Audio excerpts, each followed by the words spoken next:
نحمد ونصلی علی رسول الکریم اما بعد اعوذ باللہ من الشیطان الرجیم بسم اللہ الرحمن الرحیم ومن الناس من يتخذ من دون اللہ اندادا يحبونهم كحب اللہ والذین آمنوا اشد حبا للہ ولو يرى الذین ظلموا اذ يرون العذاب ان القوة للہ جميعا وان اللہ شدید العذاب۔ صدق اللہ العظیم۔ درود شریف پڑھے اللہم صلی علی محمد وبارک وسلم صلی علیہ الصلاۃ والسلام علیک یا رسول اللہ صلی اللہ علیہ وسلم۔ دوسرے پارے کی کچھ آیتیں ہم نے آپ لوگوں کے سامنے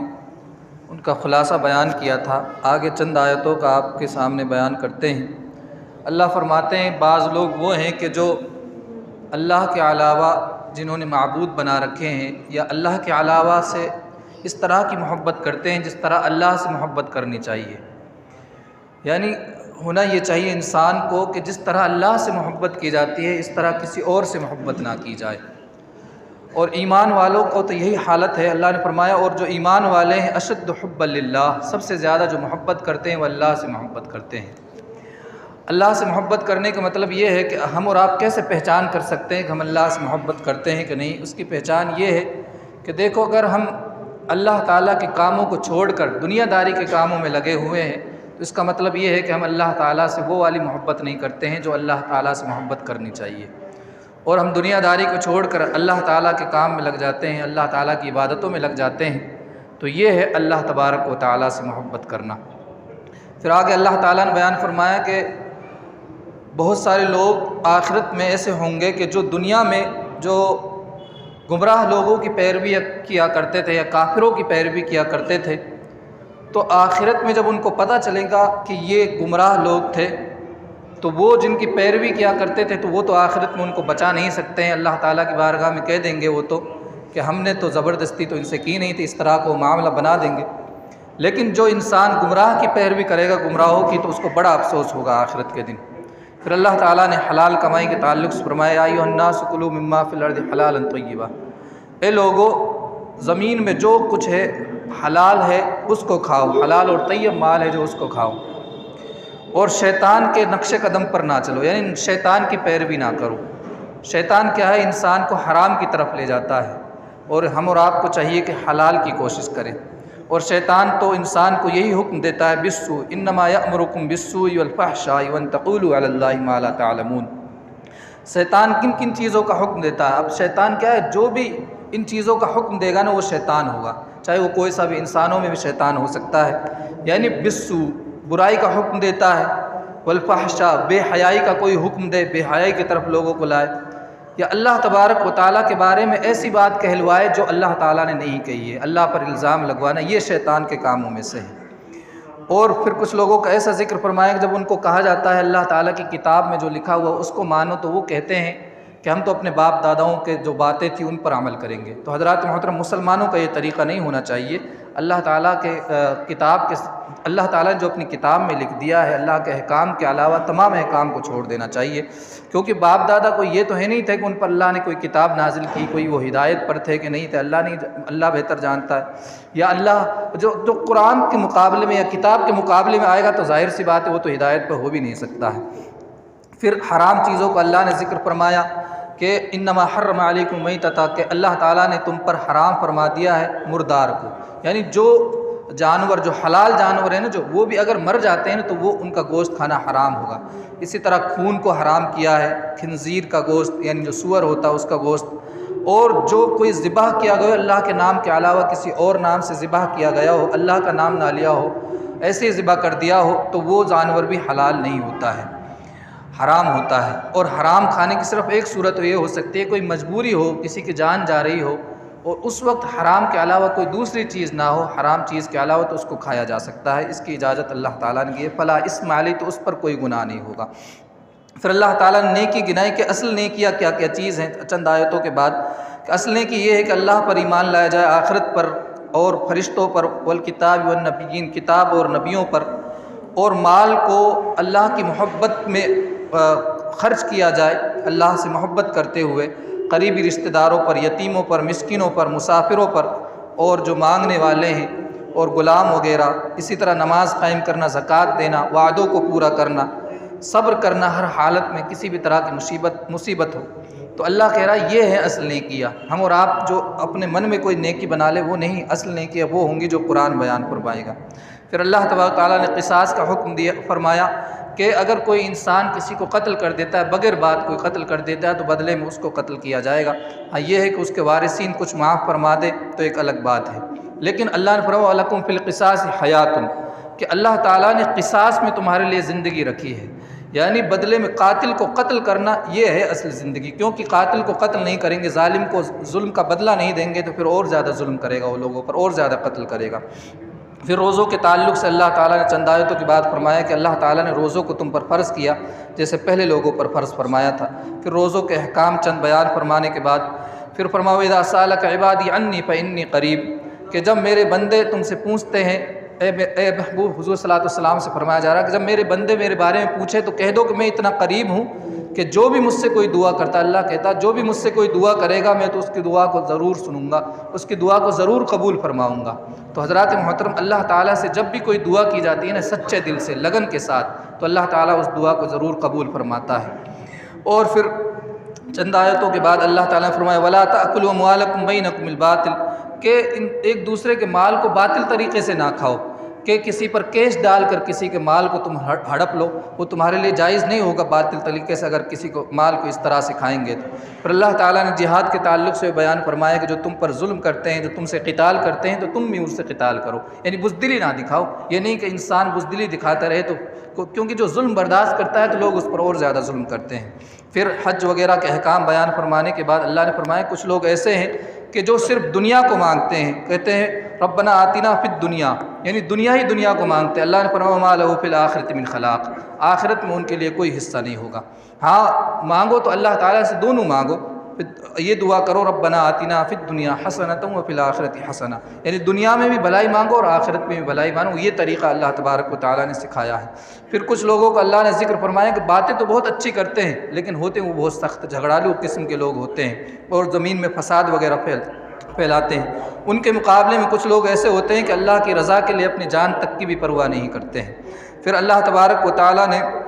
چند آیتوں کے بعد اللہ نے ارشاد فرمایا کہ تمہاری اللہ تبارک و تعالیٰ ضرور آزمائش فرمائے گا۔ اب حسبتم ان تدخلوا الجنۃ ولما یأتکم مثل الذین خلوا من قبلکم، اللہ کہہ رہا ہے کہ تم نے یہ گمان کر لیا کہ تم ایسے ہی جنت میں داخل ہو جاؤ گے اور تم پر اس طرح کی مصیبتیں نہیں آئیں گی جیسے پہلے لوگوں پر آئی تھی، یعنی اللہ کہہ رہا ہے کہ اسی طرح کی مصیبتیں تم پر بھی آ سکتی ہیں، آزمائش ہوں گی اللہ تعالیٰ کی طرف سے، جب جا کے انسان جنت میں داخل ہوگا۔ پھر اللہ نے فرمایا کہ خرچ کن پر کیا جائے، اس کے تعلق سے فرمایا کہ جو قریبی لوگ ہیں نا ان پر خرچ کرنے کے سب سے زیادہ حقدار وہ ہوتے ہیں کہ جو قریب ہوتے ہیں، جیسے والدین پر خرچ کرنا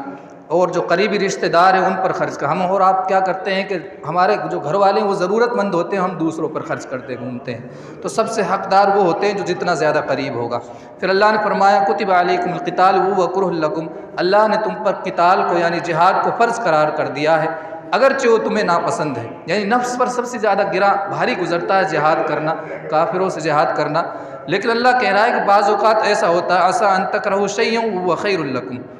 بعض چیزیں انسان کو ناپسند لگتی ہیں لیکن اللہ تعالیٰ اس میں خیر رکھے ہوئے ہوتا ہے، اور کبھی کبھی ایسا ہوتا ہے کہ ایک انسان کسی چیز کو پسند کرتا ہے لیکن اس کے اندر اللہ تعالیٰ نے شر رکھی ہوئی ہوتی ہے، برائی رکھی ہوئی ہوتی ہے۔ تو ہم ایسا ہوتا ہے کہ بعض اوقات ہم کسی چیز کو پسند کر رہے ہوتے ہیں لیکن ہمارے حق میں وہ چیز بہتر نہیں ہوتی ہے، اور کبھی کبھی ایسا ہوتا ہے کہ ہم کسی چیز سے نفرت کرتے ہیں لیکن وہ ہمارے حق میں بہت بہتر ہوتی ہے۔ یہ مثالیں بہت ساری آپ کو اپنے معاشرے میں مل جائیں گی اس طرح کی۔ پھر اللہ تبارک و تعالیٰ نے جو شراب کے تعلق سے جب اس کی حرمت نہیں آئی تھی تو اللہ نے فرمایا یسألونک عن الخمر والمیسر، جوئے خمر یعنی شراب اور جوئے کے تعلق سے آپ سے پوچھتے ہیں تو فرما دو فیہما اسم کبیر، اس میں بہت بڑا گناہ ہے، یعنی جوئے شراب وغیرہ میں گناہ بہت زیادہ ہے، ومنافع للناس، ہاں تھوڑے بہت نفع بھی ہو جاتا ہے، کبھی کبھی فائدہ بھی ہو جاتا ہے دنیاوی، لیکن ان کا جو گناہ ہے ان کے نفع سے بہت زیادہ بڑا ہے۔ پھر اللہ تبارک و تعالیٰ نے فرمایا وَلَا تَنْكِحُوا الْمُشْرِكَاتِ حَتَّى يُؤْمِنْ، کہ مشرکات یعنی مشرک عورتوں سے یعنی کافرہ عورتوں سے کبھی نکاح نہ کرو، کیونکہ جو بھی کوئی کافرہ عورت سے نکاح کرے گا تو اس کا نکاح ہی نہیں ہوگا۔ اگر کوئی اس طرح سے کرتا ہے تو وہ زنا میں مبتلا ہوتا ہے۔ اسی طرح کوئی عورت اگر کافر سے نکاح کر لے گی تو حضرات محترم وہ بھی زنا میں مبتلا ہوگی، اور کافروں سے بہتر چاہے کوئی غریب طبقے کا ہی کیوں نہ ہو، مسلمان کافروں سے بہتر ہوتے ہیں۔ پھر اللہ تعالیٰ نے آگے حیض کے احکام بیان فرمائے کہ عورتوں کو جب حیض آتے ہیں، یعنی ماہواری جو آتی ہے، پیریڈس جو آتے ہیں، تو اس حالت کے بارے میں فرمایا وَيَسْأَلُونَكَ الْمَحِيضِ قُلْ هُوَ أَذًى فَاعْتَزِلُوا النِّسَاءَ فِي الْمَحِيضِ۔ دیکھو اسلام میں عورت کو جب حیض آئے، بہت سارے جو یہودی تھے نا، جو اس زمانے میں، جو حضور صلی اللہ علیہ وسلم کے زمانے میں یہودی جو تھے، جب عورتوں کو حیض آتے تھے تو اپنے گھروں سے وہ نکال دیا کرتے تھے، اور ان کے ساتھ میں کھاتے بھی نہیں تھے، ان کے بنا ہوا کھانا بھی نہیں کھاتے تھے۔ تو اللہ تعالیٰ نے فرمایا کہ ان کے ساتھ صرف جماع نہیں کرنا، یعنی ہم بستری نہیں کرنی، اس کے علاوہ تمام کام کیے جا سکتے ہیں۔ اللہ کے نبی علیہ الصلوۃ والسلام سے یہی چیز ہم کو سیکھنے کو ملتی ہے، یعنی ان کا کھانا بھی کھایا جا سکتا ہے، ان کے ساتھ کھانا بھی کھایا جا سکتا ہے۔ حتیٰ کہ ہمارے نبی صلی اللہ علیہ وسلم کے تعلق سے حدیث آتی ہے بخاری شریف میں کہ حضرت عائشہ رضی اللہ تعالیٰ عنہ فرماتی ہیں کہ ان کو حیض آتا تھا، اور حضور علیہ الصلوۃ والسلام ایک برتن دیتے تھے پانی یا کسی بھی چیز کا، دودھ وغیرہ کا، جب وہ حضرت عائشہ اس کو پی لیا کرتی تھی تو جہاں سے پیتی تھی حضرت عائشہ، جہاں منہ لگاتی تھی وہیں حضور علیہ الصلوۃ والسلام منہ لگا کر پیا کرتے تھے۔ تو یہ ایک سمجھ رہے ہیں، ہاں صرف یہ ہے کہ حیض کی حالت میں عورت سے جماع نہیں کیا جا سکتا، اور حیض ختم ہو جائے، جب طہر ہو جائے آ جائے تو اس کے پاس جایا جائے۔ دوسری آیت اللہ تعالیٰ نے فرمایا نساؤکم حرث لکم، اس پہ بہت اعتراض کرتے ہیں غیر مسلم یا جو مسلمانوں سے یا اسلام سے جو دشمنی رکھتے ہیں۔ اللہ نے فرمایا تمہاری عورتیں تمہاری کھیتی کی مانند ہیں، تمہارے لیے کھیتیاں ہیں۔ اب یہ کہتے ہیں کھیتی عورت کو کہہ دیا، دیکھو کھیتی سے جس طرح اللہ، اس کے کہنے کا مطلب قرآن کا یہ ہے کہ جس طرح کھیتی سے انسان فائدہ اٹھاتا ہے، کھیتی کی حفاظت کرتا ہے، کھیتی سے بہت سارے فائدے اٹھاتے ہیں، اسی طرح عورتوں کی تمہیں حفاظت کرنی ہے، عورتوں سے فائدہ اٹھانا ہے۔ کھیتی سے ہم رزق حاصل کرتے ہیں، عورتوں سے ہمیں بچے وغیرہ طلب کرنے ہیں۔ پھر اللہ تعالیٰ نے قسموں کے تعلق سے فرمایا وَلَا تَجْعَلُوا اللَّهَ عُرْضَةً لِأَيْمَانِكُمْ، کہ اس کا مفہوم یہ ہے کہ ایک انسان کوئی قسم کھا کر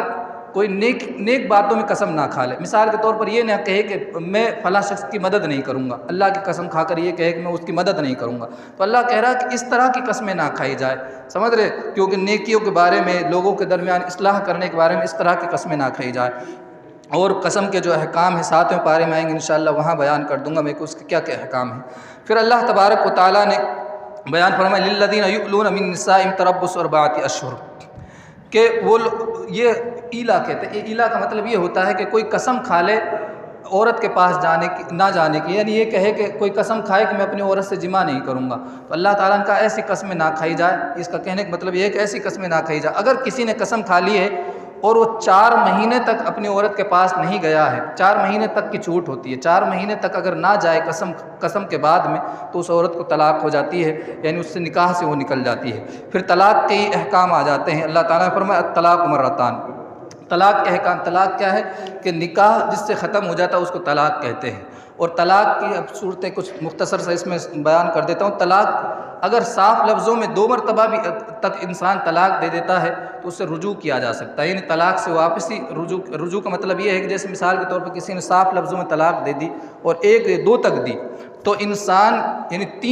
تین حیض سے پہلے 3 حیض نہیں گزرے عورت کو، اس سے پہلے رجوع کر سکتا ہے، یعنی بغیر نکاح کے اس کے ساتھ رہ سکتا ہے، یعنی یہ کہہ سکتا ہے کہ جو میں نے طلاق دی تھی میں اس کو واپس لیتا ہوں، یا عورت کے ساتھ ہم بستری کر کر، یہ بھی ایک رجوع کا ایک طریقہ ہوتا ہے،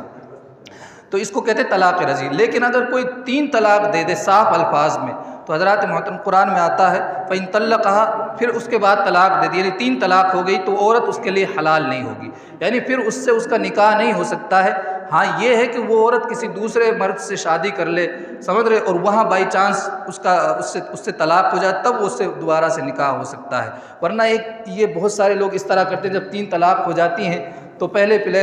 پلان بناتے ہیں کہ یار فلاں سے اس کی شادی کرا دی جائے، وہ اس کو توڑ دے گا، پھر کیا ہم دوبارہ سے اس سے نکاح کر لیں گے، اس کو حلالہ کہتے ہیں۔ اللہ کے نبی نے فرمایا کہ حلالہ کرنے والے اور کروانے والے دونوں پر اللہ کی لعنت ہے، یعنی اس طرح پورا ایک انتظام کرنا، اس طرح سے نہیں کرنا چاہیے انسان کو۔ ہاں پہلی بات طلاق یہ لفظ آنا ہی نہیں چاہیے۔ اب ہے طلاق جب ہو جائے تو اس کی عدت کیا، اللہ نے فرمایا والمطلقات یتربصن بانفسهن 3 قروء، کہ جو مطلقہ ہوتی ہے، یعنی جو طلاق یافتہ عورت ہوتی ہے، جس کو طلاق ہو جاتی ہے جس عورت کو، اس کی جو عدت ہوگی اور اس کی 3 حیض عدت ہوگی، یعنی اگر حیض اس کو آتے ہیں تو ماہواری اس کو آتی ہے تو 3 ماہواری تک اس کو عدت ہوگی، اور اگر ماہواری نہیں آتی ہے اور اس کے پیٹ میں بچہ بھی نہیں ہے تو حضرات محترم تو اس کو 3 مہینے تک رکنا ہوگا، اور اگر اس کے پیٹ میں بچہ ہوتا ہے، حمل ہوتا ہے، تو جب بچہ پیدا ہو جائے چاہے دوسرے دن کیوں نہ ہو جائے اس کی عدت پوری ہو جاتی ہے۔ اس کے بعد اللہ تعالیٰ نے فرمایا والوالدات یرضعن اولادہن حولین کاملین لمن اراد ان یتم الرضاعہ، یعنی بچے کو جو دودھ پلانا ہے وہ 2 سال تک پلانا ہے پورے، یعنی اس سے زیادہ دودھ نہیں پلانا چاہیے، 2 سال تک کی مدت اللہ تعالیٰ نے مقرر فرما دی ہے۔ پھر اللہ نے اس کی مدت بیان فرمائی والذین یتوفون منکم ویذرون ازواجا، یعنی جو شخص کوئی شخص انتقال کر جائے اور اس کی بیوی چھوڑ جائے پیچھے تو اس کی عدت کیا ہے، اس کو کتنے دن رکنا ہے، تو اللہ نے فرمایا یتربصن بانفسہن 4 اشہر وعشرہ، اس کو رکنا 4 مہینے 10 دن تک اس کو رکنا ہے۔ اور وہ بھی اس میں بھی یہی ہے کہ اگر عورت کے پیٹ میں بچہ یعنی حاملہ عورت ہے تو جب وہ بچہ پیدا ہوگا اس کی عدت مکمل ہو جائے گی، اس میں بھی یہی صورت ہوتی ہے۔ پھر آگے اللہ تبارک و تعالیٰ نے چند آیتوں کے بعد بیان فرمایا حافظوا علی الصلوات والصلاۃ الوسطی وقوموا للہ قانتین، اے لوگو نمازوں کی حفاظت کرو اور خصوصاً بیچ والی نماز یعنی عصر کی نماز کی حفاظت کرو۔ اس کا اللہ نے اس لیے کہا کہ خصوصی طور پر عصر کا ذکر اس لیے فرمایا کہ جب انسان قبر میں جب اس کو فرشتے اٹھاتے ہیں تو اس کو عصر کا وقت معلوم ہوتا ہے، تو اس وقت اگر وہ نماز کا کہہ دے گا فرشتوں سے تو تمام سوالات کا جواب اس کو مل ہی جائیں گے، کیونکہ قرآن میں